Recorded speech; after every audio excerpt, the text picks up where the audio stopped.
աղջիկների դպրոցին հարվածեցին։ Եվ 170-ից ավել զոհ է եղել։ 178 հոգի զոհ է եղան, բայց հիմա դուք խոսում եք միայն այդ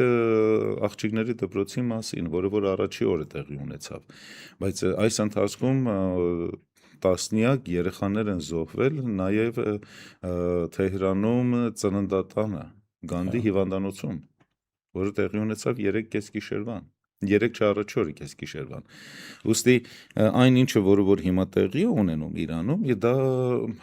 մեծամասշտաբ ռմբակոծություններ են, մանավանդ որ արդեն Միացյալ Նահանգները այսօր առավոտյան ժամը 10-ի մոտ երանք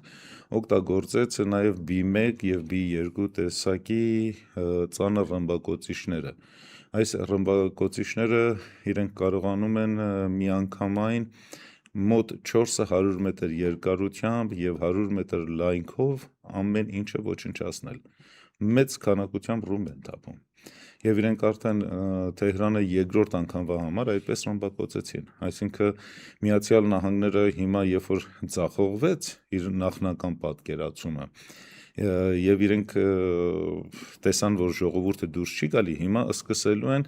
ավելի մեծ քանակությամբ զոհ առաջացնել Իրանի իշխանության համար, որպեսզի դրա ճնշման տակ Իրանը նահանջի։ Սա մեկ խնդիր է։ Երկրորդը Միացյալ Նահանգները չէր սպասում, որ Իրանը կարողանա շատ արագ իր զոհված ռազմական հրամանատարությանը փոխարինի եւ անմիջապես անցնի հակահարձակման։